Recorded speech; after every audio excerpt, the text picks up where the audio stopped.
Eh?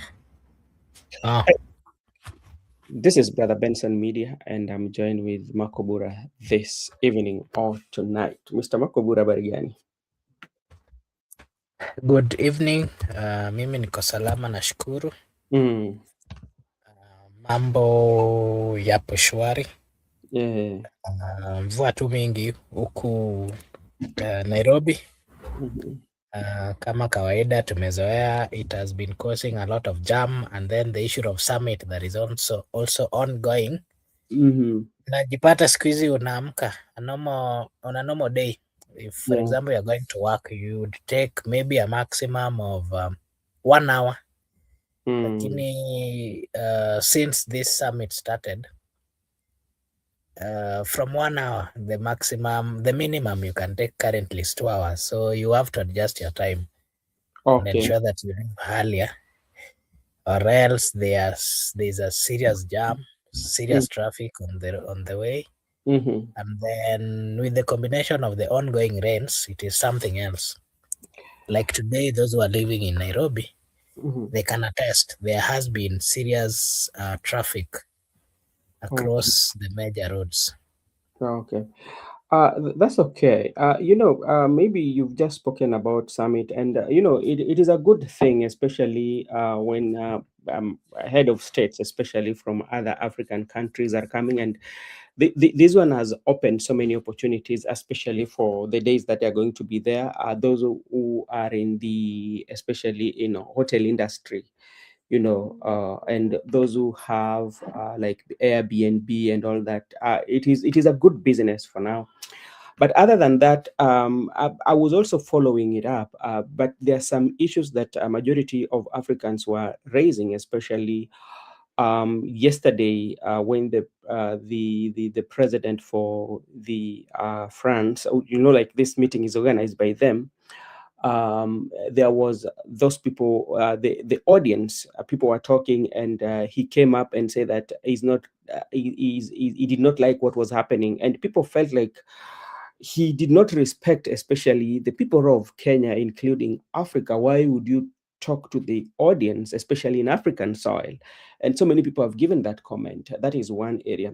The second area is also the president did not recognize, especially the African countries. We have West African countries where um, France was ruling. This one include Burkina Faso, Chad, and all that, and all those countries. The president did not recognize them just because they disagreed, and they say that they cannot work with France. As you know, it has always been said that France has benefited, especially from ruling or African nation, especially the one from the West. Maybe your take on how he came out and talked to Africans, including the people who were attending the meeting. Secondly, the issue of not recognizing the Burkina Faso, the Mali, the Chad, this African nation, especially in the West, that have decided to distance themselves, especially from their colonial. We would say that they were colonial masters. Okay, thank you. Maybe before I give my take, allow me to just acknowledge. I can see June Wesley. Thank you so much for finding time. I can also see Brenda. Thank you so much for as well finding time to join us this evening. We really appreciate on what you've just spoken about. Yes, I also saw the president of France, Emmanuel Macron, Mm. interrupted the African Forward Summit in Nairobi. That was on. It was it yesterday? It was yesterday. Yes, Yesterday, 11th. yes. Mm. Demanding silence from a noisy audience and calling the disruption a total lack of respect. He Mm. told the delegates to either move to bilateral rooms or go outside if they wanted side conversation.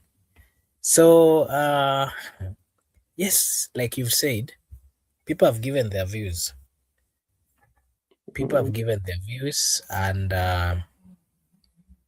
what is coming out is that partly there's a point that some people are saying it was disrespectful, Yeah. while others are saying it was a bold move. Because let me give first the side that people are saying that it was a bold move. Mm-hmm. As much as this gathering, of course, you understand it was all about France, and it Yeah. is France. Everything is surrounding itself around France. And partly, I'm quite sure that even the financing or everything was Mm-hmm. done by France. Mm-hmm. So that tells you that they had what we call upper hand in this particular summit. Yeah. And again, they partly controlled, as much as they are not the host, but they are the Mm-hmm. sponsors. So they partly controlled what was happening. Yeah. That then gave the president an opportunity Yeah. to come out and partly criticize those, according to him, were not respecting what they were doing or what they came to do in this particular summit. Yes. So that is the team that is saying it was right. But again, there is also, I saw some comments, people saying that why is it that then you are invited in such a place, such a summit, and then the role you are supposed to do, if you do not have to participate, whether giving your speech or doing other things, you're supposed to simply sit and listen. But Mm-hmm. the moment you get there and then you start storing and diverting the attentions of the people, Mm-hmm. I saw some people saying it was wrong, and it Mm-hmm. was good for the president to come out and just tell them to I mean bring them to order. There's Yeah. that version, but again, Mm-hmm. I've also seen a version of people saying that you cannot come to Africa and Mm-hmm. then you want to start commanding them left, right, and center. And especially in Kenya, I saw some Kenyans saying that this is. I saw some Kenyans saying that do these people really know that this is Kenya?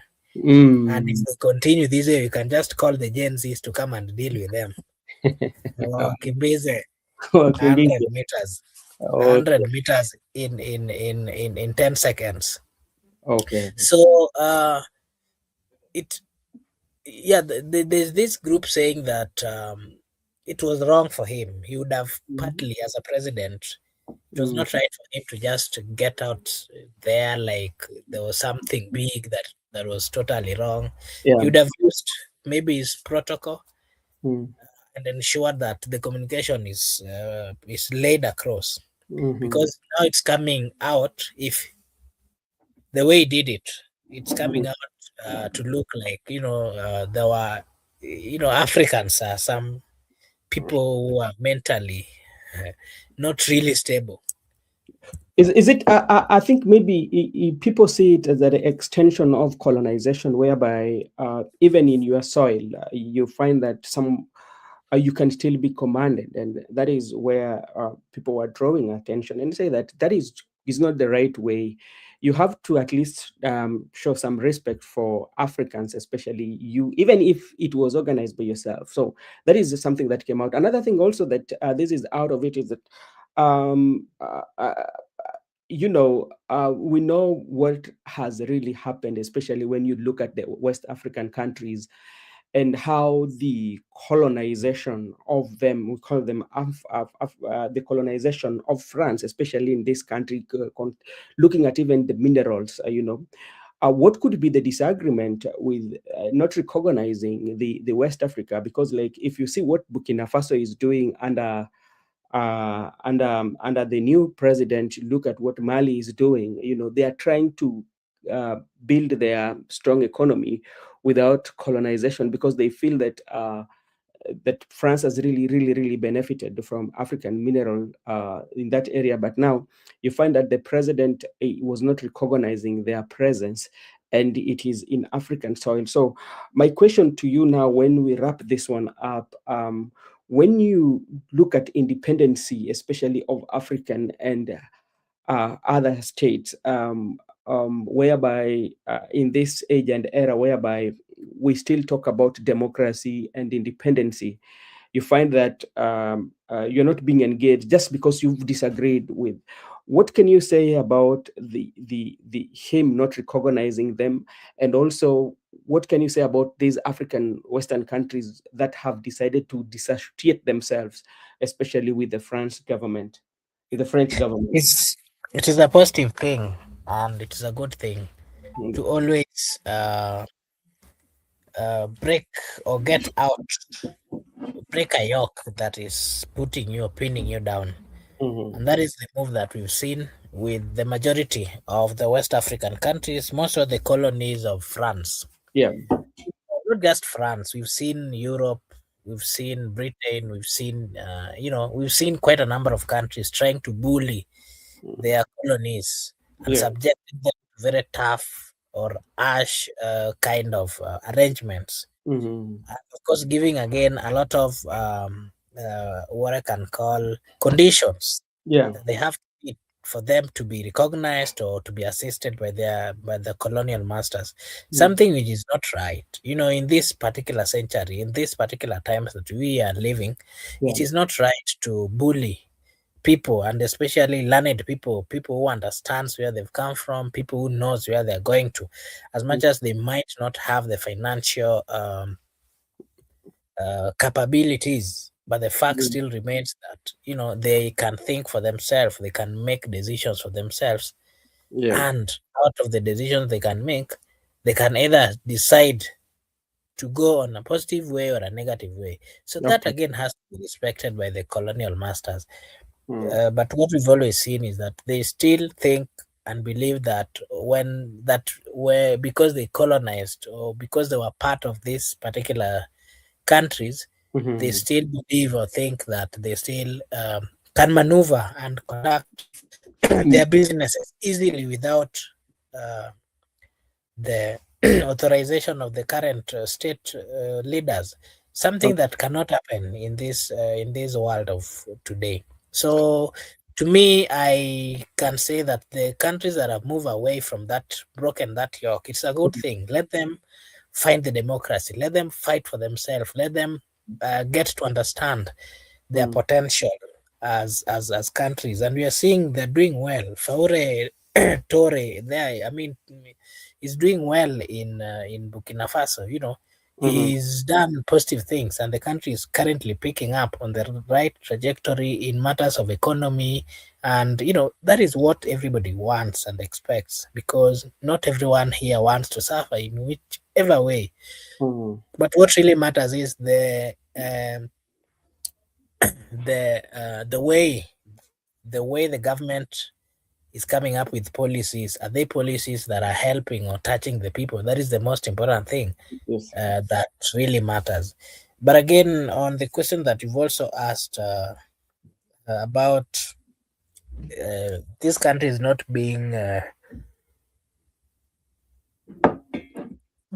acknowledged, I Mhm. want to say that it is normal. Yeah. People do get into relationship, and then when they have issues, Mhm. um, they don't always acknowledge the fact that they've always had some plannings or enjoyed life at some particular moment. So that Mhm. is very normal.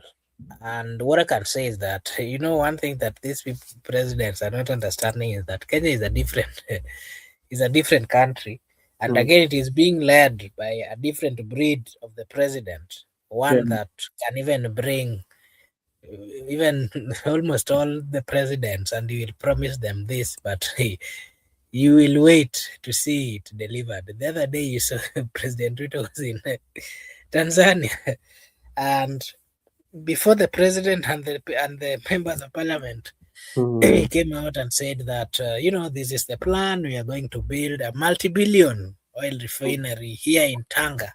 Mm. And remember, he was doing that even without the president, who is the commander in chief. Of, of, She was of, not aware. mm. Yeah, and when now these things started coming out, today I saw him making a statement that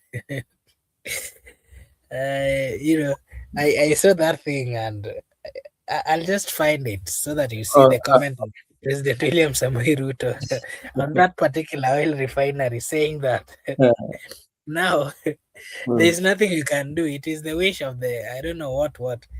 Mm. You All know, right. I like how he plays his politics, and especially in these matters of diplomacy, Mm. because there's a lot of confusion that he's bringing to them. That most of them think that he is good, is very positive, he's going to us. I mean, give them what they want. But the Mm. truth of the matter is, you'll never hear him implementing all those things. He can even promise you even that he will even divide for you this country. And Yeah. as a foreign president, you will feel and think that, hey, this is a genius. This is somebody who is going to take us far. Mm. But once you've left, Everything remain constant.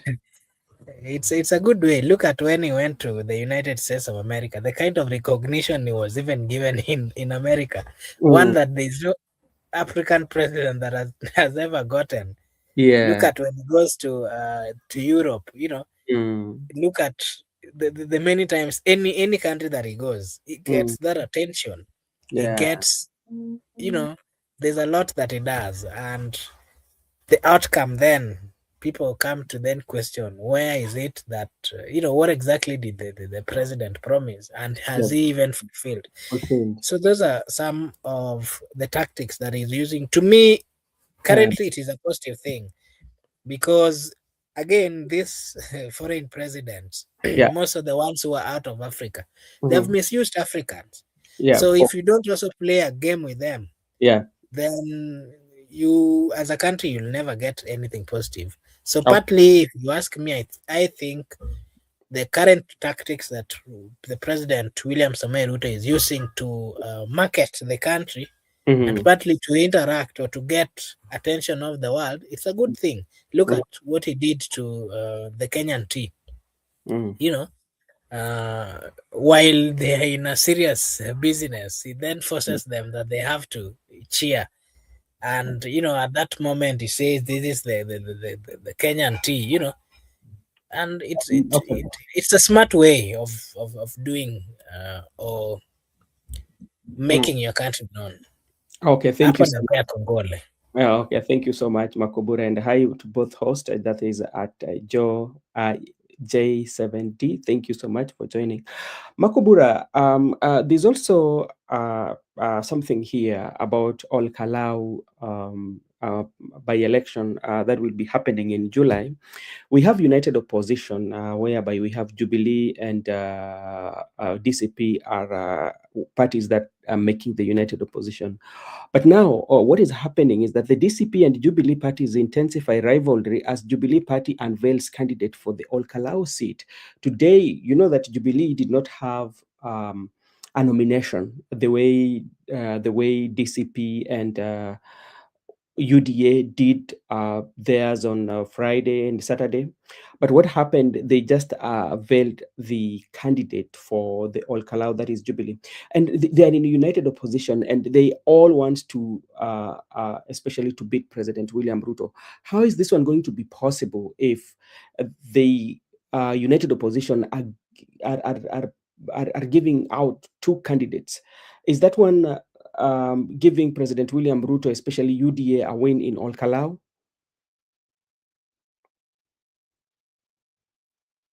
It is not a positive thing if Yeah. they're still calling themselves a united opposition, because Mm. something united would mean that they have to sit together and Mm. then come up with a united Mhm. message, Mm. come up with a united uh, candidate. Yeah. And it is not easy. But let me tell you, it is not easy to put heads of different political leaders together. It Mhm. is not easy to let them come with even an individual or candidate. Yeah. Even if they're going to lose, they better lose, but they will Mm. never accept Okay. that here upper way. The only person who had that power to partly convince the Mm. people Mm. was Raila Amolo Odinga. Yeah. And Raila would come out and tell you, look at how he managed ODM. As much as he would tell you you're not going, and Mm. you will not go, whether you Yeah. like it or not. Or not. Yeah. And if he tells you that, and he promise you that there's something that might come out, probably you will believe. There's Yeah. so many leaders who have cried. Look at Defao. I don't know whether you saw Defao, the guy, the former MCA whose house was demolished. The one Yeah, who I was saw. saying that he Um, constructed a house of 33 million and then it was brought down. demolished. He was giving a story Mm, on how he ran for the Ruaraka parliamentary seat, and mm, it is being said that he had an upper hand. mm, He was such a serious candidate that the current the current member of parliament knew very well yes. that he was going to win. It Mm, is Raila Amolo Odinga who called him, according to his statement, and told mm. him that, I know you've done this, lakini kijana yangu kaa hivi namna hii, Uh, and he left. He would be a member of parliament today. yeah. But he Okay. just, he respected the fact that Raila told him. Mm. So that's why I'm saying it is only Raila who had that. Uh, I don't know how to call it. To convince the people until they will not But probably get to the ballot. Marco Bura, but let's say that we are running for political office and we are all competitors and we are working together. We are united. And we can use. There are so many modalities or so many pointers that you can use, especially to indicate whether you are going to win or you're going to lose, especially. And I think if united opposition, they sit together and use maybe scientific way of measuring their strength, they would have known that maybe candidate for DCP could be popular, and we have a candidate for Jubilee would be less popular, and you're competing against the UDA and you're coming. So what is so wrong, or what could be the right way, or say that, okay, because we are not having like these guys are not going to stay for 2 years.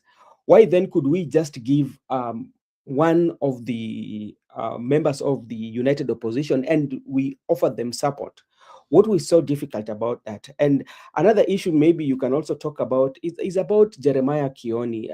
When you listen to Jeremiah Kioni talking, especially when he's having a conversation, you find that he is not into the opposition, united opposition. He tended to criticize some of uh, the leaders, yet he is the party leader of Jubilee. What does this one mean, especially for united opposition? Okay, thank you. the the issue of uh, okay, let me first finish with the issue of opposition leaders not probably coming up with a single candidate. Yeah, I can say that politics, even if you know you are going to lose, yeah, I think what has always happened is that these people they always want to get to the ballot, yeah. even if they're going to lose, Mm-hmm. even if whatever happen, whatever the outcome. I Mm-hmm. think partly wanatakanga jina yao ifike IBC na Mm. wakuwe kwa ballot. I think that is one key thing that partly I'm coming to realize, because Yeah. it could be that you understand the ground. The ground Mm. is not with you. You are Mm. spending, or you Yeah. have spent. But still, if somebody tells you to you withdraw, it becomes a difficult thing. You will Definitely. still have the mentality of why would I withdraw? Yes. Why?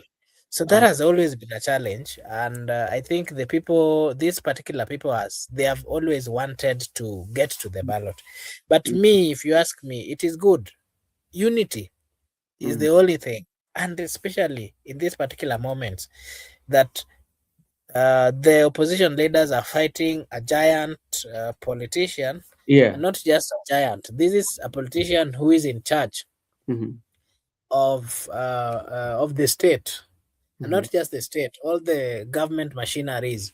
And Mm. not just that, again, this is a politician who has maneuvered his way Yeah. in a very crafty, not just crafty, but in a very smart manner Mm. that very few politicians have managed to Calculation. follow that ways, and partly they have succeeded. Okay. So it is high time, if probably they want to get somewhere, they Yeah. have to unite. And again, this issue of them coming out saying they are united, but in the real sense, they are not Yeah. united. I Mm-hmm. think it is also spoiling their name and spoiling what they stand for. Okay. Because, when you're coming out to tell the people that you are united, the people actually are supposed to see that unity. If they don't see the unity, then Yes. it tells them that even if you give a chance to these people, they are going to misbehave. If today we elect, for example, Kalonzo Musyoka as the president, Mm-hmm. and maybe Rigathi Gachagua is also there, Mm-hmm. probably they might not get into good. They might not have, speaking or seeing eye to eye. Yeah. Reason being, maybe their personal interest. So they need to first Yeah. shelve this personal interest, Mm-hmm. and they need to speak, and they need to be coming together. At Mm-hmm. this point, the issues of them coming out to criticize or to abuse each other is not going to help them in whichever way, but instead it is making them, or it's spoiling that belief that the people would then have, that trust that the people would give to them. Okay. So there's also one question that before I let Simamo say hi, there's Mm. also something that you've asked about. There's the last question you asked. Yeah. Uh, what was it? It's coming and going. You've asked about what? I'm forgetting it. The Jeremiah Kioni, because like if you Oh, listen, Jeremiah Kioni. Mheshimiwa Jeremiah, Uh, um, Jeremiah Kioni has been in opposition, and if you remember the last time, he was a key ally of Azimio, mhm, and he loved. I believe this guy really loved Raila Amolo Odinga, mhm, because look at the last general election when they were campaigning. He was always there representing the Jubilee. He was always there with Raila. Anywhere that Raila went, anywhere that you remember the so-called um, reunion between the Kikuyu community elders and the Luos. yeah, He was always there, mm, and I think what he's suffering from is he probably saw the many challenges that yeah, Raila were undergoing yes, under the leadership of President William Samoei Ruto, assisted mm, by Rigathi Gachagua. That is in the early stages, yeah, and not just the early stages during the campaigns. yes, Rigathi Gachagua had a certain stance that I think we are human beings. Some mm, people, something might happen today, but they will still remember it for years and years. for years and I think years. that is what is happening to Kioni, and from his speaks, I mean the way he speaks, he has, you can see that he doesn't like Rigathi Gachagua. He Mhm, doesn't want or associate even with him. He doesn't believe in him. So those kind of things are also normal in politics. yeah, You always find people who are expressing what is in them, and they can even go to the other side if you bring that particular person next to them. So it's a normal thing. yeah, it's a normal thing, and maybe his interest is not catered in Rigathi Gachagua, so that's why that could be the reason. But we will see how things unfold, especially in united opposition, based on the views that are being uh, um, revealed or are being shown, especially from Kioni towards Rigathi Gachagua. Hey, msimama barugani.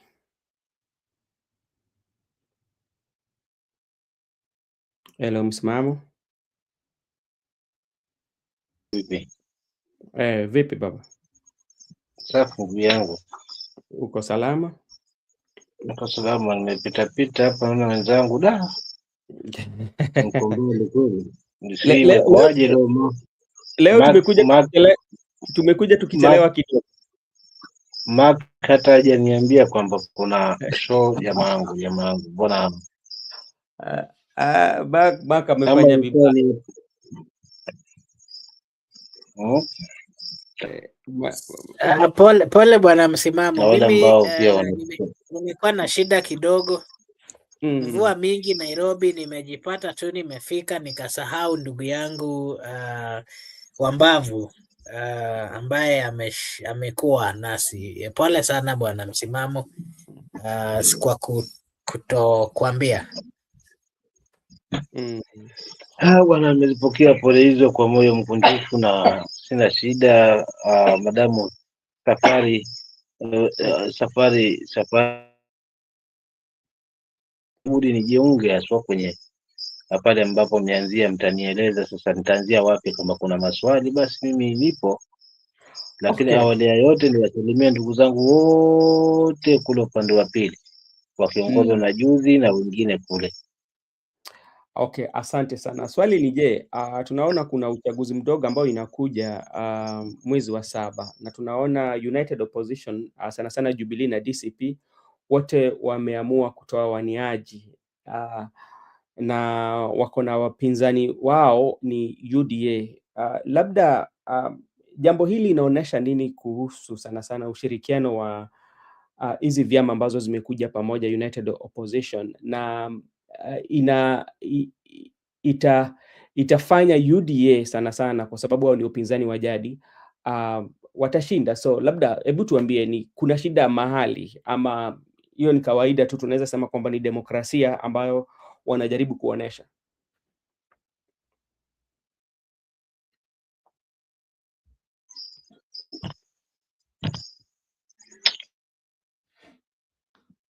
Mengi yamenipita hapo. So itabidi nitoke na kurudi tena nijaribu kuona hii net kama itaweza kuwa stable, kwa sababu kuna mambo ambayo yamenipita. Okay, sawa, nitashukuru kakangu, usiwe na wasiwasi. Okay, Makobura, before we go, we will be welcoming Msimamo back, but let us play this because like there is a Kirinyaga Governor Anne Waiguru was apologizing on behalf of the government or on behalf of the government, especially to the people of Mount Kenya, bearing in mind that the impeachment of Rigathi Gachagua. Remember, the impeachment of Rigathi Gachagua was one of the tests of our constitution.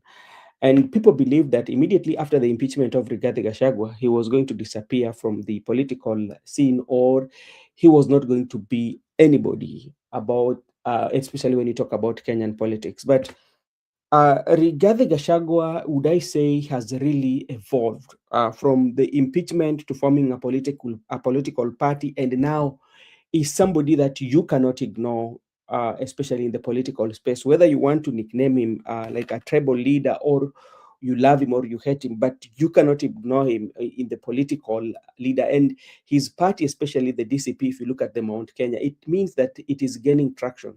So Anne Waiguru was apologizing, and let's listen, and from there we can have a discussion over it. Coming into being.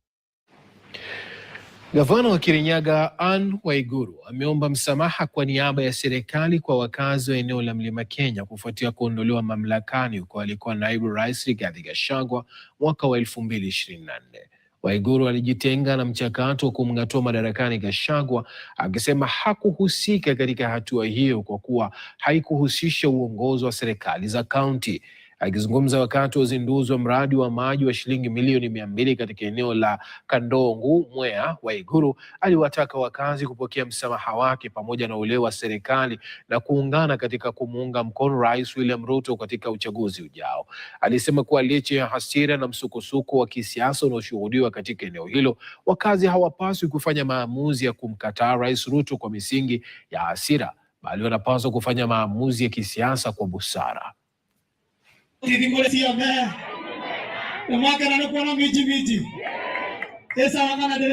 Najua mlisikia uchungu kwa sababu nimewasikiza. Siwezi sema sijasikia vile mnasema. Mimi naishi huku, lakini hiyo uchungu isikuwe ndio inatutenganisha miaka 20 ambayo inakuja. Mimi ndio nimesema nijitolee, hata kama siku kuweko. Mimi ni county government. County government haiku kuweko. Sisi tulikuwa tu huku mashinani. Maneno ilikuwa kule bunge, si ndio? Lakini mimi nasema kama mlikosoa sana kwa sababu mimi niko kwa hii serikali, basi collective responsibility, wacha niseme pole sana. Pokeeni pole zangu. Nimeelewa zile shida mmesema mmekuwa nazo kwa sababu yetu. Wacha nianze kusema kwanza poleni sana. Umepokea pole zangu kwa niaba ya serikali. Wacha nianze hapo, kisha niwaambie hiyo uchungu ama kukosewa usifanye tujitenganishe na jamii zile zingine zote za Kenya, sisi tujipate kwa matata miaka 20 ambayo inakuja. Okay, Makobura, that is Anne Waiguru, the governor of Kirinyaga, is apologizing, especially on behalf of the government, especially on the impeachment of Rigathi Gachagua. Now, what do you read on the statement, especially on apology by Anne Waiguru, bearing in mind few days we've seen some major exit, especially from the party, especially from the party on the Mount Kenya region, Wamatangi. We also saw Ngirishi and Irungu Kangata. Those are big names, especially in politics when you talk about Mount Kenya. What do you read in that? First, I think we should first get to understand that from our comment, it is clear that the ground is not favoring the UD or the government. And that is why in his speech, they acknowledge that fact that it is true. UDA is no longer the darling of the people of Mount Kenya. Yeah. And that is why she's coming out to partly offer the apology of one, impeaching Rigathi Gachagua, because she's saying that the people of Mount Kenya felt the pain.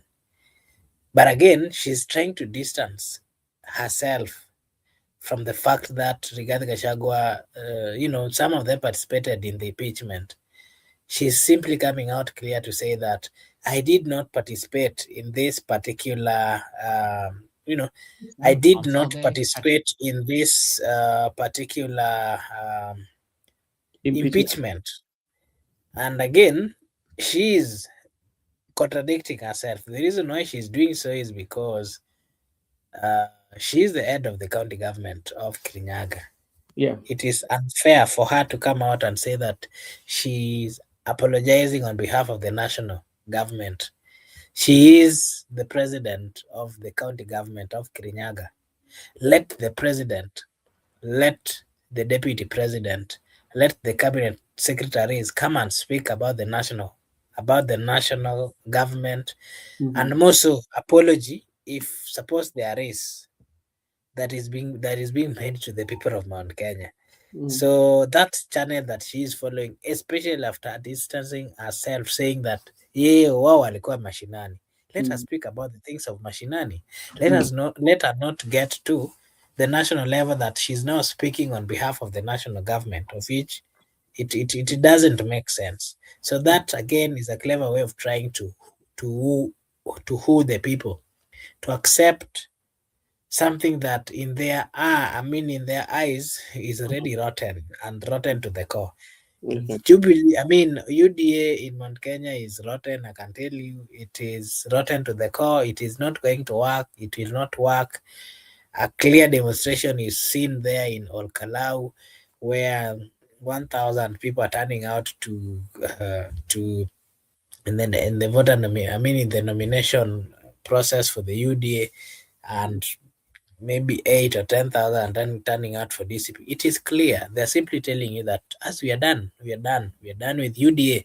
If you ask them why they're done with UDA, one, they will tell you they impeached their Rigathi Gachagua. Two, the president has done nothing to them. Three, the president has promised majority of things and has not delivered. Those are part of their reason. So it is upon the president, if he's still interested in those particular votes, he is then supposed to get to the ground and possibly use his tactics to get the people back. There's also a question, I don't know whether you had asked a question about Kalonzo. No, just wait. Okay. We are coming to that. This is what our friend is saying. Waiguru has mailed Gachagua a great platform. She is aligning herself. It's not genuine. And how if it is true, because like this is from her speech talking about 20 years to come and where will we be, and we have just to vote President William Ruto. So he's asking that forgiveness, so that we should not be left out from other parts of the Kenya. But like what she's forgetting also, that in this country, each and every person is allowed to have freedom of association. If you differ in ideology, that one does not mean that you do not belong to you don't belong to Kenyans. You're part of the Kenyan.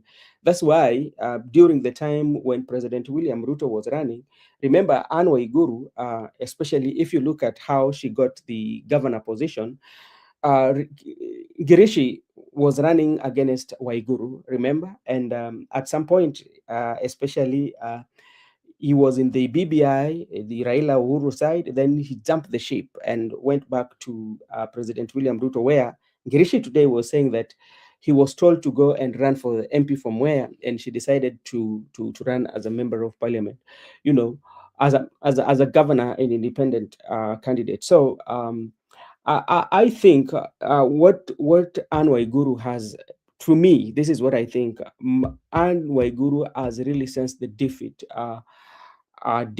especially, or the wiping of UDA existence by the DCP party.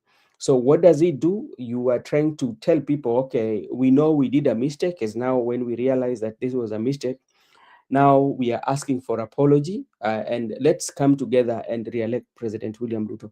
And Yeah, but maybe as you've said, yes, it is true, or it is true. But remember, she's not defending Nini, she her wants to position be as a governor. senatorial. She has exhausted her gubernatorial position. Terms. Mm-hmm. She's currently speaking of getting to the senatorial, and to me, if you ask me, I think people should be advised, and even the constitution needs to be rectified. This issue of governors coming out to become or to vie for a senatorial position, to me, I'm against it. It is irrelevant. It is not proper. It is a way ya kunyanyasa wananchi. These positions are not meant for specific people. Leave about kunyanyasa wananchi, and this is where sometimes I usually tend to think like the members, especially the governors, have found a way of dodging some of the question or accountability issues. For instance, let's say today, for example, I want to give a typical example with the Nandi Senate. The Uasin Gishu senator, that is Mandagor. Remember, Honorable Mandagor went for 2 terms, especially for the governor. So he's 10 years. Then he comes back, especially as a senator. And remember, the senators are the people who are putting the governors on accountability. There are pending bills by the time he was leaving that were left, especially on the Uasin Gishu County. How then again are you going to offer that you are going to question, especially the current governor, knowing very well that there are huge amounts of money that you left? I don't know how it can be done, but to me, it is not right. It's something that should be avoided as early as now, because it is going to mess this country. We'll be having or seeing governors looting county governments and then getting to the position of senatorial, bribing people to get to that position as a way of protecting themselves and, just fleeing away from the accountability, something that the Constitution speaks about very adamant, very critically. So the people should also be advised. Do not elect a politician who has served as governor. Do not elect them to the senatorial position. It is something that we should fly away from as a people. All right, thank you so much. Makukuda, let me ask you, when now you look back from where Rigathi Gachagua started immediately after his impeachment and where Rigathi Gachagua is today, do you feel that at some point people did not understand Rigathi Gachagua? People were swayed by emotion, especially of Rigathi Gachagua political and his impeachment, whereby even some members of parliament knew that Rigathi Gachagua was going to be, after 2 weeks, according to Kimani Ichung'wah, after 2 weeks, Rigathi Gachagua was going to be forgotten. Did we not that? Yeah, Rigathi Gachagua has not been a politician. Yes. Okay, he's been a politician, but Mm. he's not been in the limelight for so long. Remember, he has only served as a member of parliament in Madeira, but of course, he has been participating in politics, doing the advising. He is a political scientist, something that is also very critical. So he has advised politicians, but he himself has never been in the political limelight for quite some time. Yeah. Until when he vied as a member of parliament in Madeira. He served only one term. So the people never really got the opportunity to interact or got the opportunity to, to just understand who he is and what he represents, the kind of politics that he plays. Because he was just a mere one-term member of parliament. That did not give the people an opportunity. Look at, for example, Kalonzo. If you ask me about Kalonzo Musyoka, I can analyze Kalonzo Musyoka from head to toe. If you ask me about Eugene Wamalwa, I can tell you from when he started politics and who introduced him to politics until today. If you ask me, for example, about Kioni, I can tell you from the time he was nominated to run as the deputy president for Musalia Mudavadi, and even never voted for Musalia Mudavadi himself. These are people that we've seen in the political limelight. But Rigathi Gachagua was a new, I can call it a newcomer in the political limelight. And so people never had the opportunity to get to understand him politically, to understand how he plays his politics. So what is coming out is the people are getting to know him when he now had the opportunity, a bigger position, a position that he had no alternative but to interact with the people. The people also had no alternative but to hear or to listen or to learn him. So that is when now people are coming to get to know Rigathi Gachagua. Do you think from now when you look at, do you think Rigathi Gachagua, when he was coming to politics, especially, or when he was joining politics after being even advisor, because like we know he worked under president, as administrative, as a DO and all that, and rose through the ranks, then he advised President Uhuru Muigai Kenyatta, it was interacting in power. Do you know when he came into politics, and when he was running for Madeira constituency, he knew what he wanted, and after him knowing what he wanted, because from being Madeira to being a deputy president, and in that process he knew what he wanted, and by him being impeached did not stop him from getting what he wanted. He took advantage of the situation, especially during the time when Right Honorable Prime Minister joined hands with President William Ruto to create broad-based government. He stood out to be one of the united opposition, like somebody who would stand to speak for those who do not agree with the government when that vacuum was left.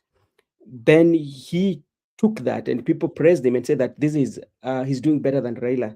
Then when Raila left, when Raila died, also that opportunity came and he took that position and played it well, whereby if you look at Kalonzo, who was somebody who was very close to Raila, was supposed to take grab that opportunity, which he did not do. Do you see that Rigathi Gachagua knew what he wanted and he played it well and take advantage of each and every situation in the political field of Kenya? Okay. Let me say this from my own analysis. Rigathi Gachagua is a good politician, and if you ask me, he can get far. He can seriously get far in politics. And the only challenge that Rigathi Gachagua has is, when you want to become a national leader, then you should try to shy out, to shy off from making certain comments or having certain stance. The reason why Raila Amolo Odinga existed for long within the political limelight is because Raila fought for everyone. If you went to Raila and you told him that he's a Luo, and so now, you're a Luo, and so now you want him to protect you because you are a Luo, and then somebody from another tribe comes to him and they tell Raila that you protect me. I'm telling you from what we saw from Raila would protect somebody from another tribe before he even protect someone from his tribe. That was a genius or a gift, of course, that is there within some few leaders. And again, that is why Raila was accepted in almost all the regions without a lot of questions. So Yeah. Rigathi Gachagua can get to the same. The only challenge Rigathi Gachagua has is that he does not quote anything. Yeah. Him, Mhm. he puts it as he sees it. As a leader, again, as a national leader, there's some things that you should not just okay, call a spade. It is right. Mm. But for the leadership bit, there are some things that you're not just supposed to speak about. Especially on in a platform where there are people from different, of course, other backgrounds. I'm trying to say this to just remind you or to compare it with the kind of politics that Raila used to play. Raila was smart in the manner that if he was speaking about national issues, he will not actually. If he was speaking about national issues, he Yeah. will not speak about a community. Mhm. You'll majority of times. Do you remember Raila speaking, telling you, we lose, we lose fast. Let us make this decision fast on Luos. But That is one thing that saved his politics. But Marco Boda, sorry to cut you short. Maybe if you look at the political, because like when you want to look at the art of politics of Raila Amolo Odinga, is quite much different with the art of politics of Rigathi Gachagua. How he made a niche of his political art. When you look at there's something similar. There's no, something similar, which I there's was nothing, because like let's say for example, I want to give you a okay. typical example between the Raila and both those political elite or the political leaders that we usually had. For instance, when you come to Rigathi Gachagua,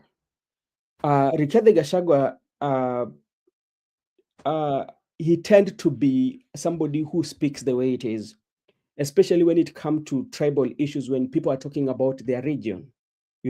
Even talking about Raila, when Raila was running in Azimio and giving Martha Karua the ticket, what was the main reason for Martha Karua being given the ticket for running mate, yet they've been with Kalonzo for so long? What was the main reason for that? What Because could it's a political calculation, yeah, about numbers. of course. Yeah, so and there's something that was being targeted because they believe that the region where Martha Karua was coming from would give very good vote for the winning, So when people having these coalitions around, one of the things that is considered is about what are you bringing on the table, or what should we put on the table to attract the numbers, because numbers is all about winning, So, and when you look at Rigathi Gachagua, and when they came into agreement and with President William Ruto, when they were running, the Mount Kenya bloc played a major role, especially the numbers. That's why he was given, because if you could have talked of somebody who was presidential in the nature, it could have been Kindiki, for that. But there's something that Rigathi Gachagua was bringing on the table, apart from him being somebody who was coming from Mount Kenya. Two, he was a good mobilizer and somebody who knew how to deliver the message. So which means when you look at the art of politics of Rigathi Gachagua, especially on how the mobilization, how he delivers the message, and how he usually makes a comeback, he has created that niche. And that niche, nobody can play that politics the way he does apart from him. Yeah. So I do not think that there are some words that he should not say, because if he doesn't say those words, it's not going to put him where he is politically. Okay, I agree with you. That is the truth of the matter. But again, regarding Gachagua, after the impeachment, if suppose we are headed towards the general election, part of the reason why there's some little fear amongst the people on whether Rigathi Gachagua should be given the position of the presidency. Look at the many debates that people have been having. Look at the many analyses within the national televisions. The main conversation is partly Rigathi Gachagua. He is able. He can go for that presidency. He can deliver. But he has, people, even the analysts, they partly put him kando. Reason being, do you know why? Why? Why it's could it be? Because of that mentality of him being seen as somebody speaking particularly about a certain region. There's that fear still. Let me just finish and then I'll give you a good example. Look at, for example, if you saw the analysis of the comparison of, for example, Sifuna Kalonzo ticket. Kalonzo Musyoka, if you ask me now, actually, he should not even be still going for these particular positions. Most of the presidency, because he's done it, he's tried it. But look at the reason why his name is being placed there. And look at the comments or the wordings that people are using. He's a diplomat. He looks presidential. You see? Look at, Sifuna just came the other day. Rigathi Gachagua has more, actually, more than what Sifuna can give or can offer. But the reason why the people are bringing up the issue of Sifuna is because of Sifuna does not have this tainted, or this, people do not have this tainted thing on him, or something that they can try to pin him down. If people are presented before the presidential candidate, the Matiang'i, Kalonzo, Rigathi Gachagua, and then they are placed on a scale. And when you are placing them on that scale, you will have to look at their merits and demerits, their advantages and the disadvantages. If you try to do the analysis, I'm telling you, majority of people would say that, well, Rigathi has the capability, he can mobilize, he can do all these things. But there's that small fear. We are doing a political analysis here, Brother Benson. And again, we have to be very factual. Yes. I agree with you, but I have a point of departure with you.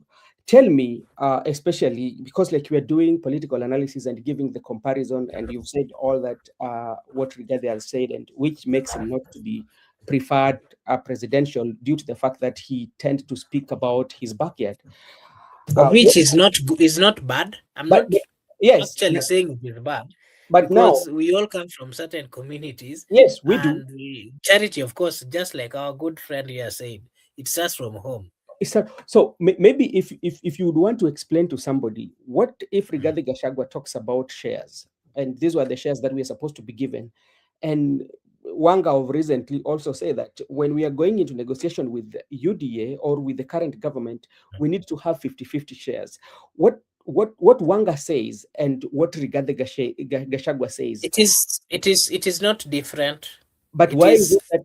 But why is it that if Rigathi Gachagua says it, it feels that it has got more weight than Wanga? I don't think that is a good comparison to use. Yeah, it is a good, because let me. Okay, of course, that is calling spade. Whatever they're saying, all of them are tribal. That is the fact of the matter. Yeah. But what we are currently speaking about here is we are speaking about the individuals who are currently presenting themselves for the presidential position. Yeah. But we are speaking about Kalonzo Musyoka, we are speaking about Sifuna, we are speaking about Gachagua, and partly we are looking at what are the reasons why partly currently, people are not saying that Rigathi Gachagua together with Edwin Sifuna, Rigathi Gachagua with Matiang'i, they are opposition. They are calling themselves united opposition, right? Yes. Yeah. In this united opposition, there is quite a number of politicians. Some of them, majority of course, they have ever served in different positions within the Republic of Kenya. True. These are people that you can analyze from the first time they joined politics up to date. And if you try listing them, just like I was saying, you try now doing analysis, you put them on the scale, and then you start looking at, well, now we have a united opposition, and these are the names. Let us try to look at one person who can deliver, one person who can go against. Two people who will go against the president, and these people would be seen as the face of the nation, would be seen as, if you go to Turkana, that person is accepted, or people will not have that negativity that I don't want to vote for Sifuna because he's too young. He's too. He speaks more about this. That is what I'm trying to bring forth. But I'm not really trying to pin Rigathi Gachagua on his remarks as being tribal or anything. What I'm simply saying is, if we look at the bigger picture and we look at the possibilities which are currently at hand, and the reason why there's much conversation about the opposition, the united opposition, and they're not, people are not seeing it out. The unity that they're speaking about, people are not seeing it out. And when then people start analyzing and possibly saying that within this opposition, let us then basi tuwaunganishe, or if not tuwaunganishe, let us separate them. Let us say that we are giving this the power, we are giving this the power, so that they can as well within themselves get to understand that the people are serious, and this is what the people are thinking or saying. Oh, and now we are not kind of like supporting him, but we are just speaking about the facts. If you're very keen today, especially you look at the Ma community, you see that Rigathi Gachagua, especially with his DCP party, are gaining momentum and gaining quite a lot of number of population, especially from those areas. Can this one also tend to disqualify him from what we always think? Because sometimes what is being said about Rigathi Gachagua is a creation or narratives that usually comes from the political field. Especially look at on the belief that especially people had towards Raila Amolo Odinga, especially when it comes to the mountain, the population of the mountain, and that was something that was created by maybe media and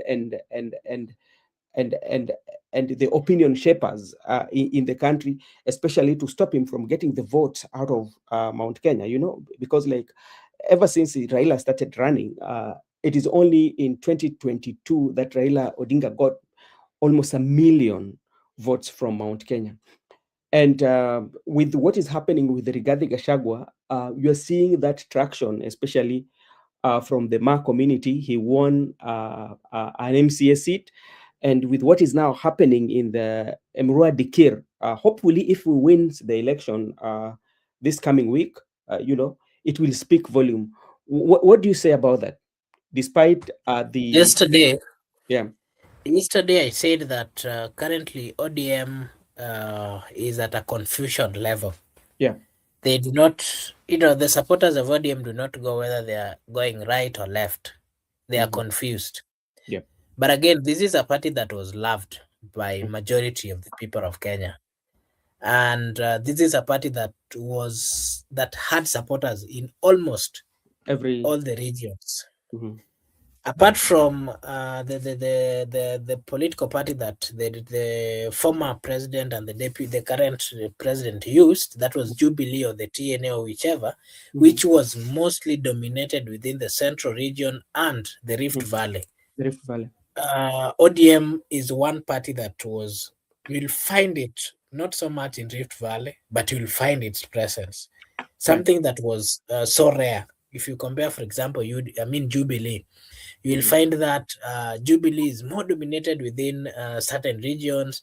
And then if you get to, for example, Turkana, there is no Jubilee, or if you get to Coast, so ODM had that that advantage. So the reason why majority of people maybe loved ODM, they probably loved how Raila played his politics.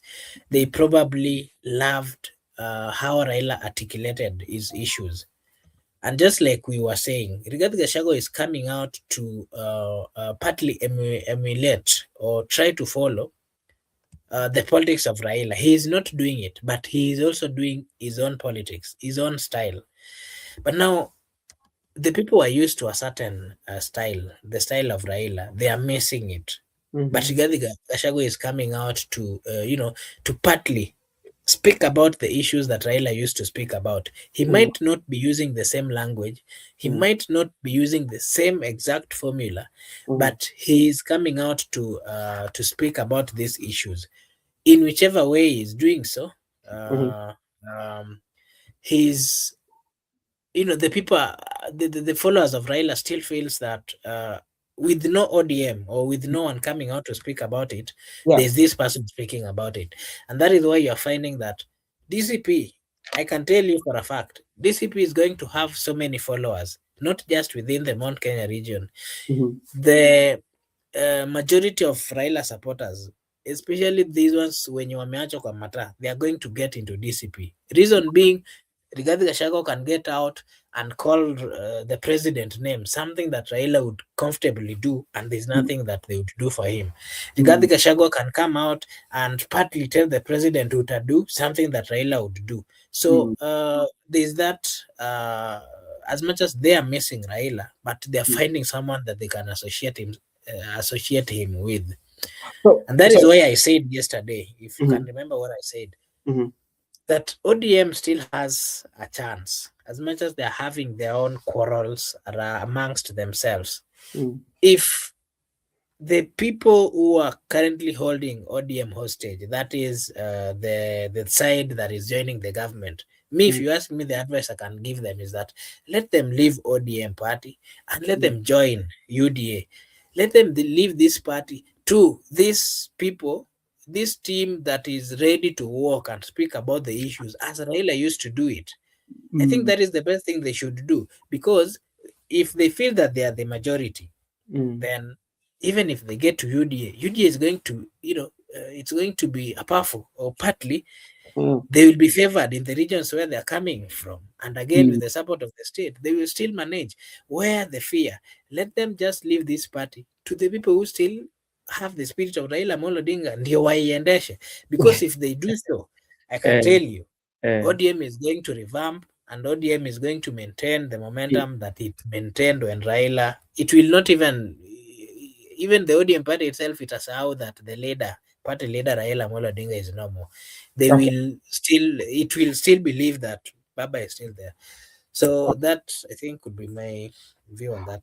Oh, okay, thank you. Maybe in brief, there's something that I really ask you, maybe to be just brief on it, especially now, when you look back, especially you look at Rigathi Gachagua, because like majority of the people or majority of the Kenyan population knew Rigathi Gachagua immediately after being nominated as the running mate of President William Ruto. That is when people now came to know him more. You look at him from that, his nomination, his mobilization, his character assassination, how he did attack President Uhuru Muigai Kenyatta, Raila during those times, his impeachment, to where forming a political party, which is now giving wiping out the existence of UDA, especially in Mount Kenya. And all that has been said about Rigathi Gachagua, would we say that nobody really understood Rigathi Gachagua and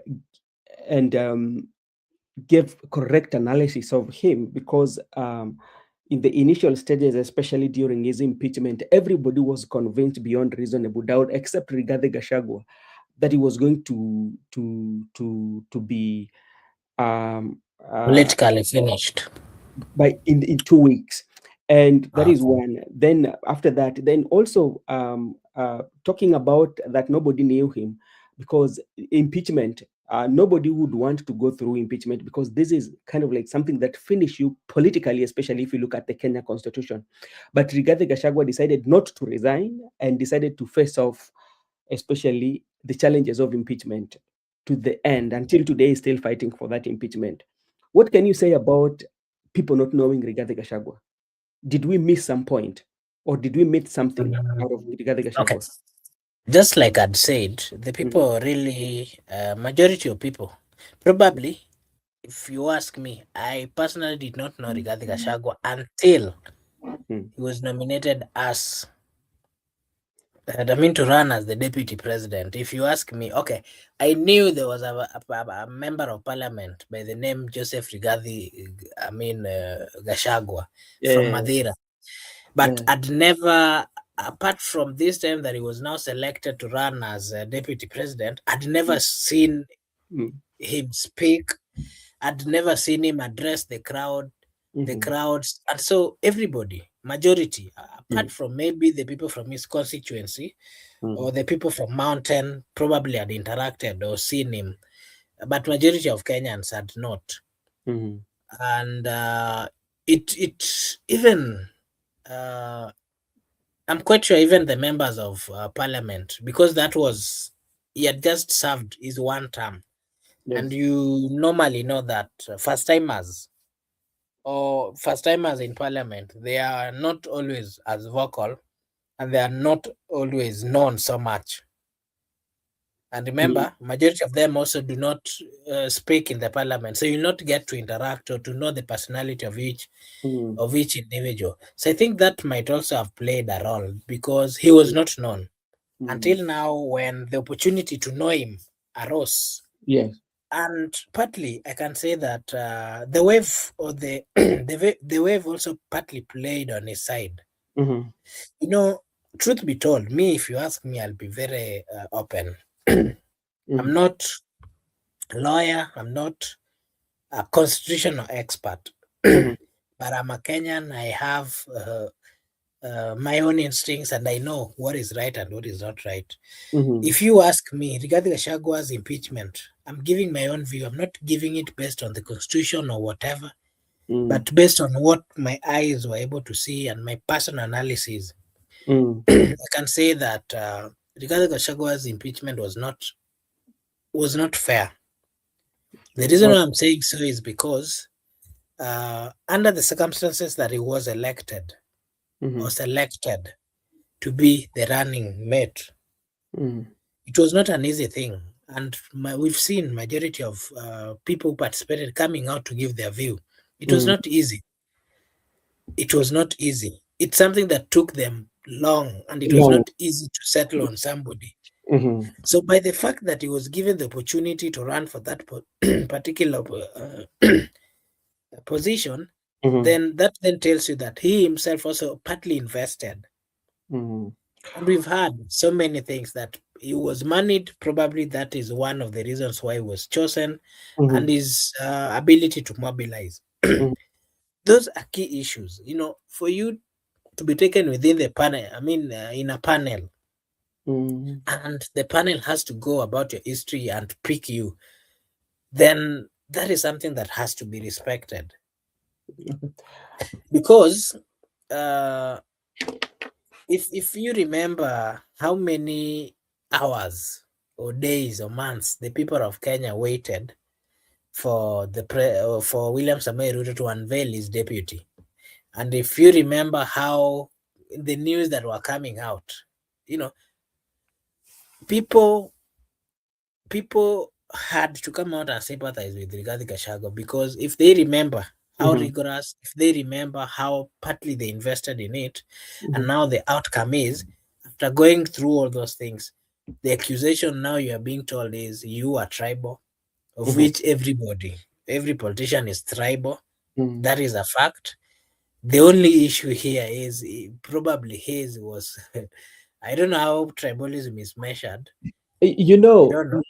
Maybe Makobura. To me, what I would say about impeachment of Rigathi Gachagua and some of the accusations It was not based on truth. It was not based on serious things that really warrant his impeachment. That is all I can say. Impeachment, especially because, like, one of the things, when now I go back and the other day, some few days ago, not nearly like weeks, when the will, especially from his brother, because one of the reason was that one of the accusation was like he denied or he took property of his brother. But if you look at the will that was written by Ndiritu Gachagua, actually, that is right now, it is the best will so far, and it is a case study in the law school, especially in Kenya right now. And it was a very detailed will, such that one of the clauses was saying that if you go back to court, especially to say that it was not done rightfully, even what your share will be taken away from you. That is one. Secondly, another thing that was done is that there were properties that were supposed to be sold to offset the debts that he had, and also to manage about especially when it comes to managing of your estate. So when those ones are sold, the money should be divided equally into percentage. It was one of the best, especially in will. So the impeachment of Rigathi Gachagua, the way you've said, some of the accusations were just political. I would say that they want to finish it politically. That is one. Secondly, the impeachment of Rigathi Gachagua until today is putting to test the Constitution of 2010, especially if you listen to last week on the prayers that were brought in by the especially Gachagua's lawyers, and how the cases were being argued. It tells you it is testing the elasticity of the 2010 Constitution, and the ruling that is going to be made, especially out of this impeachment case that is in the High Court. It will go to the Court of Appeal. I know either sides. If Rigathi Gachagua loses in High Court, he will go to the Court of Appeal. If the government side, especially the Senate, the National Assembly, and even Kithure Kindiki loses, they will go to appeal the outcome, and it will head to Supreme Court, which means it's going to take long time. And that one gives you an indication that Rigathi Gachagua might run for presidency. So to me, it's also a lesson, especially to those who are going to be in power, especially as a president, when you want to work with your deputy president. How are you going to handle, especially matters to do with impeachment, when you want to bring it? So that lastly, the impeachment of Rigathi Gachagua also has lowered the bar, especially for the executive, those who are going to rule, because it will work this way. If you have less member of parliament, or if you can find a way of buying all members of parliament to be on your side, you can be impeached anytime. And that's why President William Ruto has to work hard enough to make sure that if he's fighting for his second time, at the same time, he has to fight for quite a number of members of parliament to be on the UDA side. And that's why you think that this issue of zoning that ODM is trying to bring, especially towards UDA, is not going to work, because they all have to make sure that they have the foot soldiers that are going to assist them, especially in parliament, because the impeachment threshold has been lowered on how the process was done to Rigathi Gachagua. So that is what I can see.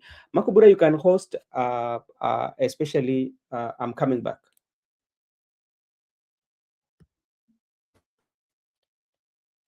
Okay, thank you. Thank you so much. And Bwana Msimamo, uko salama?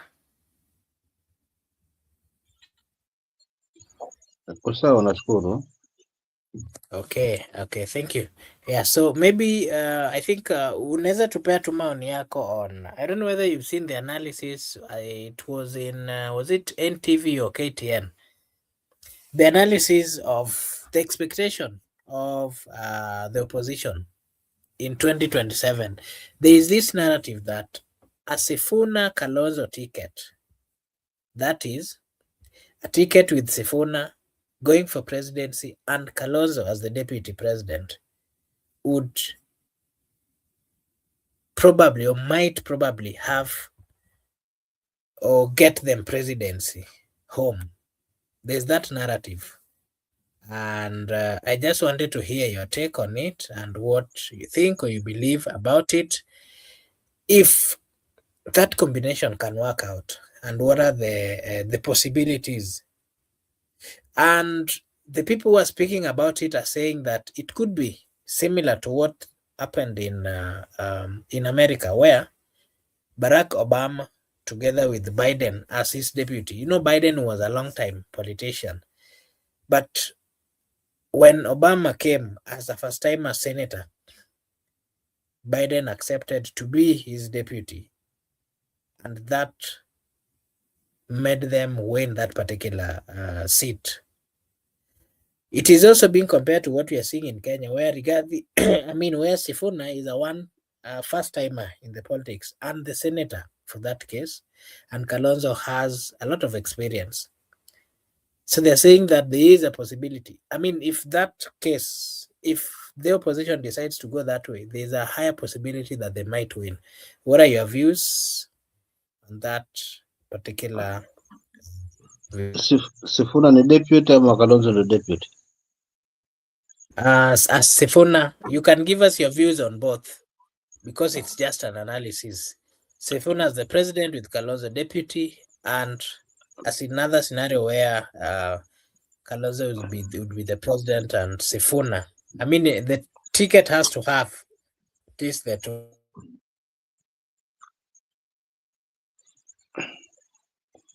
Hiyo tiketi tu mabadiliko kidogo tu, Sifuna deputy, Kalonzo rais. Kwa sawa kimtazamo wangu mimi. Okay, wewe tupe tu maoni yako on an analysis of it. You are a Kenyan. Can that particular ticket make the people come out to vote until they send William Samoei home?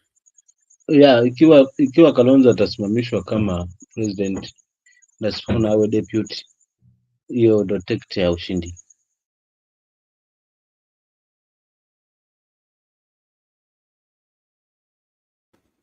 Okay.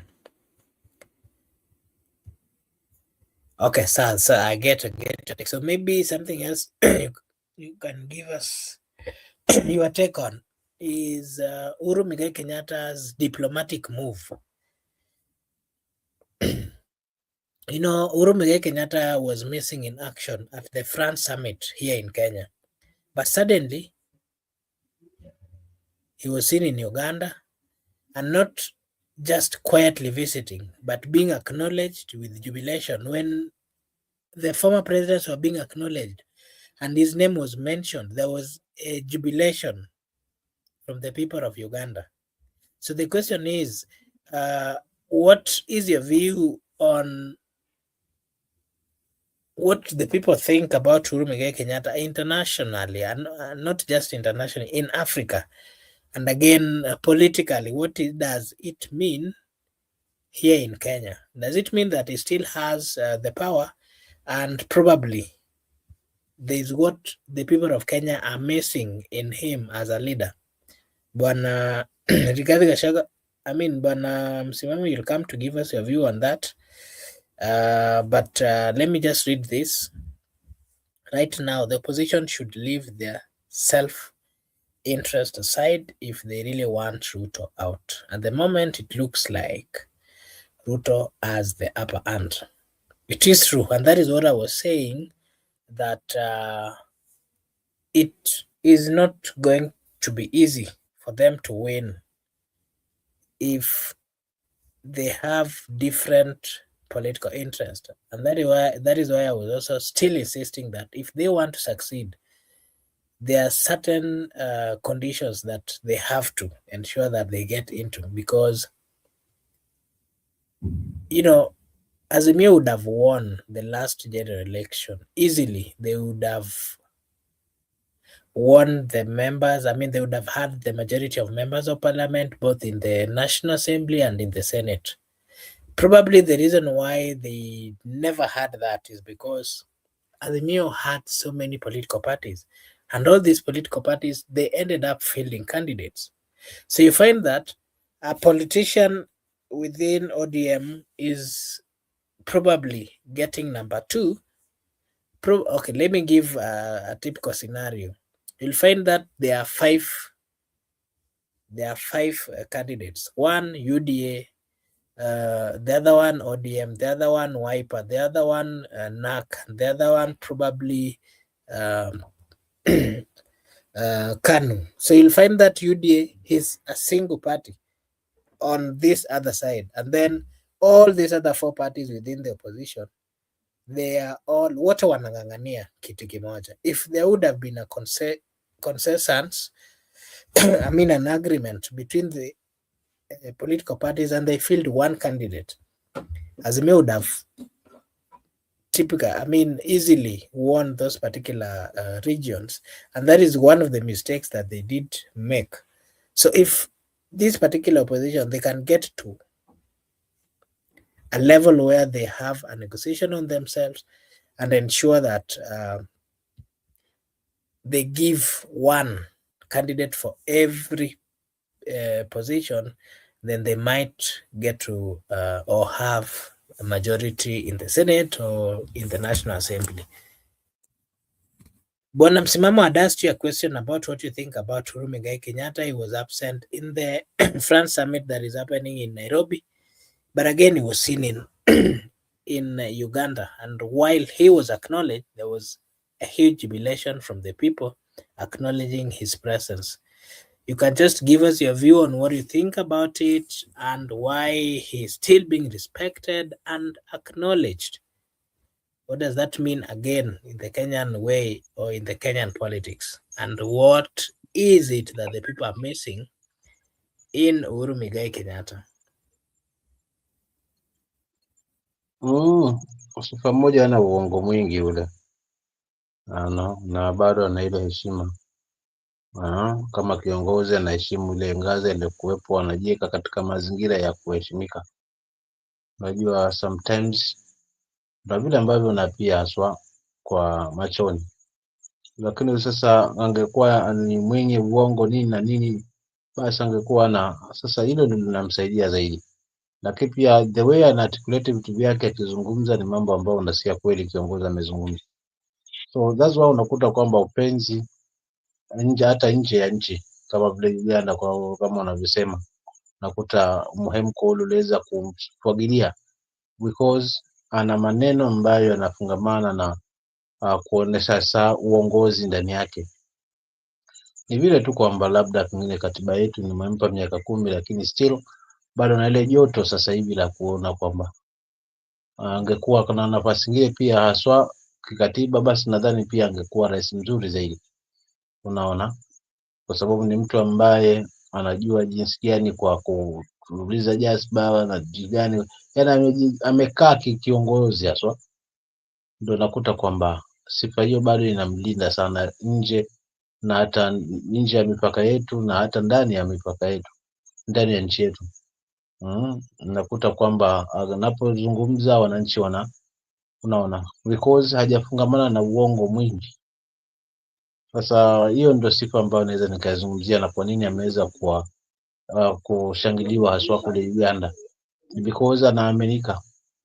Yale ambayo aliyazungumza yote alikuja akapita, na si hapa tu alisikiza hizo speeches, hata nje ya taifa letu alisikiza speech kwa wakati ule, akitia bidii kabisa kuweza kuwaonya wananchi hasa wale wa mlima, lakini vile taifa zima kwamba jamani, mkono salama ni huu wa mzee, ndio kwenye mkono salama, lakini mkienda huku kwingine ni kwa yule mmoja nzangu, ni mmoja ya mwananchi nusu ya mwananchi, 2 zako, 3 zako na 5 zangu, na yametokea.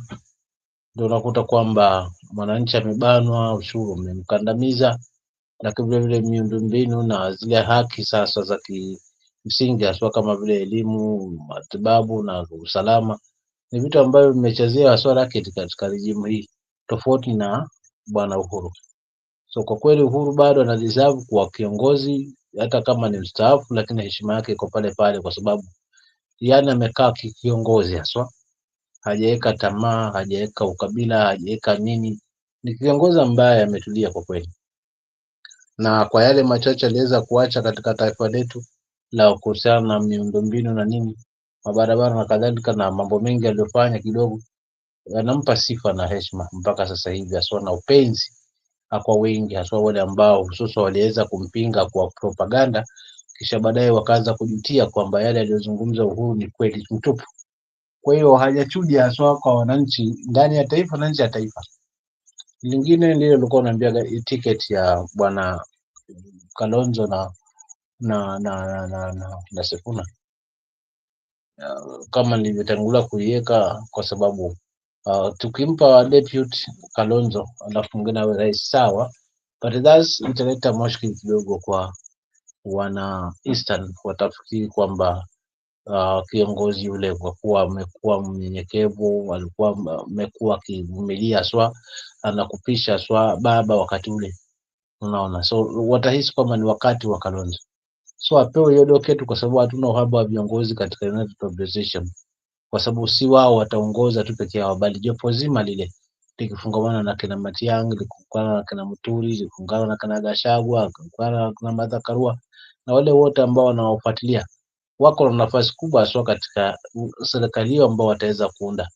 Kwa hiyo mimi I do believe kwamba, natamani nione kwamba pale haswa mwisho wa siku Kalonzo amepewa kwa president, but deputy amepewa bwana Sifuna, kwa sababu italeta tija haswa kwangu.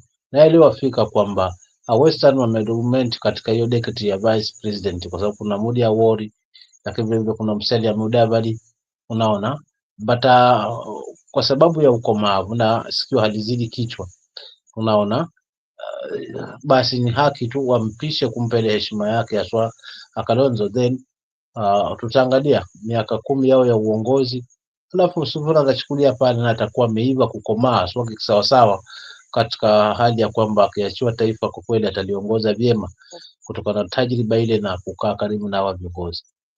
Wasiwasi wangu ni kugombania fito na nyumba ni moja inayojengwa, ambao nyumba ni Kenya, unaona. Sasa wakianza kugombania fito, yule anataka asimame, yule naye anasimama, basi watampa nafasi huyu wanayeshindana naye, ambaye wanaamini kwamba ataondoka kwa one term, nafasi ya kuweza kupita, kwa sababu hata kama atapata kidogo lakini hasijagawika, hawa watu wakipata nyingi lakini zimegawika, basi ushindi utakuwa nao. Kwa hivyo hali yangu ni regee tu maneno ya Gachagua aliyosema kwamba yeye yupo, lakini ana imani kwamba United Opposition ni moja na watatengeneza jambo moja ambalo litakuwa na mwafaka zaidi, sababu kile ukiangalia kila mtu anataka kweli, Matiang'i yupo, Martha Karua yupo, Gachagua pia shatangaza azma, Kalonzo kama kawaida. So unakuta kwamba katika hii hali ya mvutano tu wajaribu kuweka hii kutotoa mapema, sio mtu wao wa kuhofia kwamba labda mwingine kutatokea lolote lile, lakini mwisho wa siku wasikize Wakenya. Wakenya wanaamini kwamba tiketi ya Kalonzo na Sifuna itakuwa na jambo zaidi, sababu Sifuna anapendwa sana na vijana wote katika hili taifa, lakini vile vile na kila rika, kutokana na misimamo yake ambayo amechukua na amejiweka haswa kama kiongozi. Angalia vile anavyoendesha haswa miswada pale bunge la Senate, utakuta kwamba hapa kuna kiongozi. So I do believe kwamba yote kitu akipewa, basi huo ndio ushindi. Niachie hapo Mark kwako, labda kama kuna lingine. Acha nikuulize ili la mwisho kuhusu Waiguru ambaye ni governor wa Kirinyaga. She came out and apologized over the Gachagua impeachment saga. And Mount Kenya politics is of course all about loyalty and survival. So Waiguru's apology could be probably a reconciliation or simply a political survival. So the question I want to ask you is, Waiguru's apology genuine or just a survival? But again, remember alikuwa anasema ya kwamba she was apologizing on behalf of the national government. And the question we were asking is, what capacity does she have to apologize on behalf of the government, national government? And yet we have the president, we have the deputy president, we have the cabinet secretaries. What did she mean? Ama could it be that ground ishabadilika, anataka kurudi upande huu mwingine? Bwana Msimamo, you'll give us your take on that and your final remarks. Ground imebadilika. Whoever associated with the UDA and this government, he is on bottle top of trouble. He or she is on bottle top of trouble. Kwa sababu yo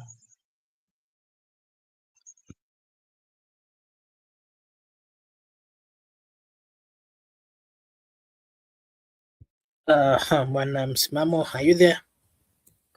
yeah, sorry. Yeah. So unakuta kwamba viongozi ndio ambao wanasimama na UDA na government. Mostly wale wa Kwale, wa Coast na wale tunawaona swa pande mwingine, unakuta kwamba wao viongozi ndio wanaamini kwamba wakiwa kwa serikali basi wako karibu na maendeleo, lakini pia wanakuta kwamba ni wakati sasa hivi wa jamii zingine pia kukaa ndani ya serikali na wamepata mwanya ambao uko wazi kwa huyu unaona kiongozi wa nchi. Lakini ukirudi kwa katika mwananchi, kuna mambo ambayo alikuwa anahitaji afanywe haswa. Kwanza asiongezwe ushuru wetu ule ambao ulikuwa unaokotwa tu kawaida, but aongezewe miundombinu, rasilimali hizi za kitaifa zilete haswa mapato katika hili taifa, unaona. Lakini vile vile haswa cha msingi zaidi, afya, elimu, usalama. Haya ni mambo ambayo alikuwa anahitaji zaidi mwananchi kuyapata katika hii serikali na ameyakosa.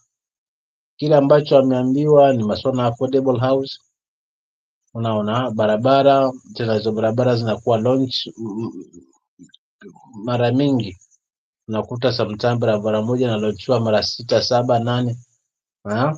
Hiyo moja tu na imetengewa, kila akizungumza imetengewa budget. So unakuta kwamba mwananchi haoni ukweli pale, anaona kwamba anachezewa kwa sababu mwisho wa siku yeye ndo anaumia, unaona, kuzao na hela na akipata pia ishakwenda swa katika mifuko ya wenye nazo. So unakuta kwamba mwananchi yuko mbali zaidi.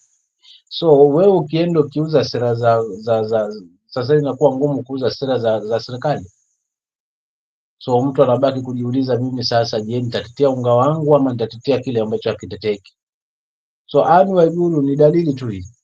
Yaani huyu niseme ni mkojo tu ndio umeamua tu kutangulia kama kawaida yake, lakini nyuma yake najua kuna kinyezi. Kwa hiyo wacha tusikie tu zaidi, kwa sababu ni wengi wamehama, wa Matange wamehama, ule Rungu Kang'ata wamehama, na wengi tu watahama swa katika hii, kwa sababu wananchi ndio ambao sasa hivi wanawapanga viongozi, tofauti na uchaguzi zingine zote ambazo zilikuwa tunapangwa na kuwapa sikio viongozi wetu watupange. Na kama ni kutupanga, walitupanga katika mafungu ya ukabila, mafungu ya ungome, mafungu ya kila aina.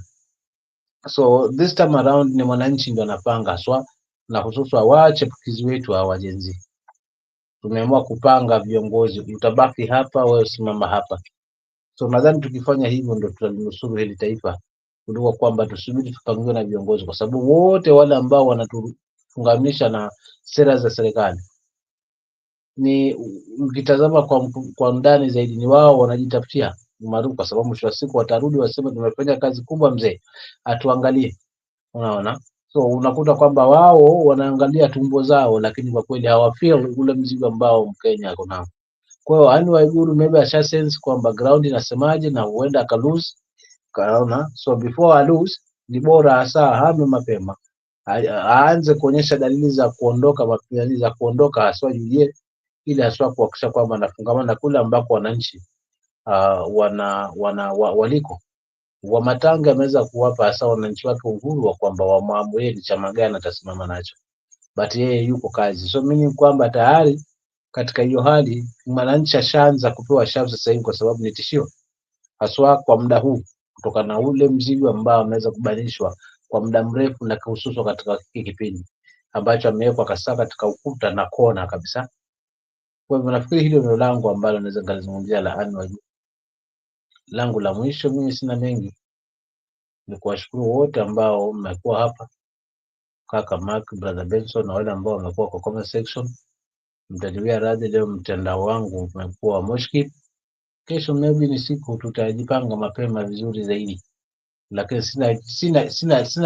sina la kuongezea hapo zaidi ya kusema tu kwamba wananchi tuangalie fungu letu ni lipi na tucheze pale pale ambapo lazima tucheze kama wananchi. Mwisho wa siku nchi itaweza kunyooka zaidi kama tutawapanga viongozi, lakini kama tutawaacha watupange kama kawaida, kama dawa, kwamba wao wakituambia huku ndio kwenye maendeleo tunawafuata tu mazima, mwisho wa siku tutawapata wao watoto wao kwa Dubai, haswa wakisomea Dubai, na sisi watoto wetu hasa wakisomea chini ya mti, tena haswa kwa hali ambayo kwa kweli ni ya kutamausha, huku kulazimika mzazi haswa kulipia school fees kwa watoto wako, na sivyo watarudi nyumbani utake usitake. Alafu mwisho wa siku ni taifa komavu ambalo limedumu kwa zaidi ya miaka 60 na kitu kutoka uhuru. So kwa kweli katika hiyo hali ni wakati wetu wananchi tucheze pale pale ambapo panatustahili kuweza kuwapanga viongozi wenye tija, ili hili taifa liweze kubadilika, kwa kuhakikisha kwamba viongozi wenye ambao tunawateua basi watakwenda kwa ajili ya kutuwakilisha, lakini haswa ni sisi wenyewe, maoni yetu kutokana na sehemu zetu tofauti, yale hitaji ambayo tunahitaji haswa katika hili taifa. So kwa kweli mimi nitaachia pale ndugu yangu Mark, na asante sana kwa ombi. Okay, thank you. Thank you so much, Bwana Msimamo, for finding time to join us this evening. We really appreciate. Allow me to take this opportunity to say a good thank you. I mean, a big thank you to IO. Thank you so much. We really appreciate your time and your presence. Thank you so much. We appreciate you so much. Allow me to acknowledge the presence of Judith as well. Thank you so much, Judith, for finding time to join us and to be with us this evening. We appreciate. June Wesley, thank you so much. Brenda Obedi, asante sana. We really appreciate your time. Adasha, thank you so much. Samuel Saitabao, thank you so much. Donald Kimaya, asante sana. Millicent Awino, thank you so much for finding time to be with us. This is Brother Benson Media. We are also live on our sister channel, Kikaona Sauti. If you're watching for the first time, kindly like and subscribe, because if you do so, it is a way of supporting us. Na sisi hapa tutasema ni asante. Allow me to take this opportunity to wish you all a blessed morning, a blessed afternoon, a blessed evening, and a blessed night from wherever you're watching us from. Thank you so much, and may God bless you. See you again tomorrow. Bye bye for today.